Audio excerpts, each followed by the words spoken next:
अखिलेश बेवजह बदनाम हो गए। समाजवादी पार्टी को बदनाम करने वाले पार्टियों को खुद अपने आप में झांक कर देखना चाहिए। 5 साल में योगी आदित्यनाथ कैसे बीजेपी नेताओं और कार्यकर्ताओं के ऊपर से केस हटवा दिया, जरा उस पर भी गौर कीजिए और उसका आंकड़ा देखेंगे तो चक्कर खा जाएंगे। संगीत सोम बीजेपी के फायर ब्रांड नेता सुरेश राणा मुजफ्फरनगर में दंगा भड़काने की दोषी, साध्वी प्राची दंगा भड़काने की आरोपी। मुजफ्फरपुर नगर दंगे में बीजेपी की 40 नेताओं पर एफआईआर दर्ज है, मगर बिना कोई भागदौड़ और कोर्ट के चक्कर के बिना बीजेपी नेताओं और कार्यकर्ताओं का केस वापस ले लिए।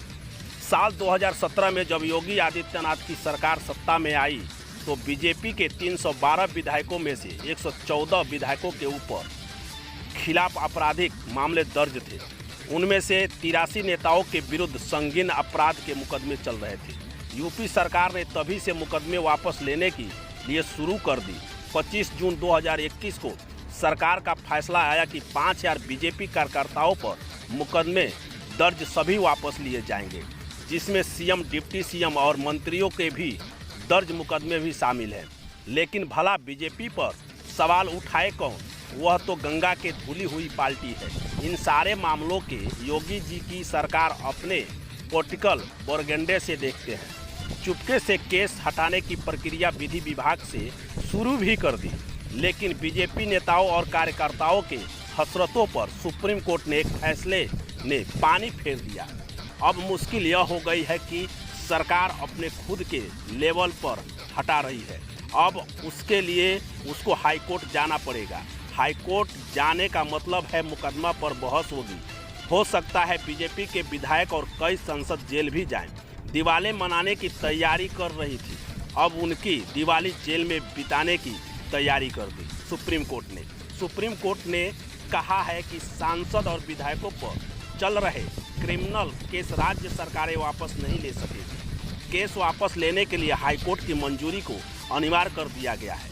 कोर्ट ने सितंबर 2020 के बाद सांसद और विधायक के वापस लिए गए केस दोबारा खोलने को भी कहा। सुप्रीम कोर्ट के 3 जजों की बेंच फैसला सुनाया है। बेंच में जस्टिस नबीर रमन्ना, जस्टिस सूर्यकांत और जस्टिस विनीत शरण शामिल थे। इस फैसले से पहले सुप्रीम कोर्ट ने एक और अहम फैसला सुनाया था। फैसला था बीजेपी पर 1 लाख का जुर्माना लगाने का। फरवरी 2020 में सुप्रीम कोर्ट ने सभी दलों के उम्मीदवारों के ऐलान के बाद उनके आपराधिक ब्यौरे को 48 घंटे के अंदर पब्लिश करने को कहा था, लेकिन बिहार चुनाव में बीजेपी ने ऐसा नहीं किया। इसीलिए बीजेपी समेत 8 दलों पर जुर्माना लग गया। बीजेपी को आपराधिक चरित्र लोगों को कितना पसंद है, दुनिया के सामने कई एग्जाम्पल देखने को मौजूद है। गैंगस्टर अरविंद राज त्रिपाठी को बीजेपी युवा मोर्चा का प्रदेश मंत्री बना दिया गया तथा जिस पर एक नहीं 16 आपराधिक मुकदमे दर्ज काकादेव थाने में वह हिस्ट्री सीटर है। जबकि जितेंद्र सिंह पर 2009 में रीता बहुगुणा जोशी का घर फूंकने का आरोप था, उसे बीजेपी में ज्वाइन कर लिया। जब दुनिया में पार्टी की थू-थू हुई तब जाकर पार्टी ने उन्हें बाहर किया। खैर, बीजेपी एक्सपोज हो चुकी है। सुप्रीम कोर्ट के एक आर्डर ने संगीत सोम, सुरेश राणा, साध्वी प्राची को टेंशन बढ़ा दी है।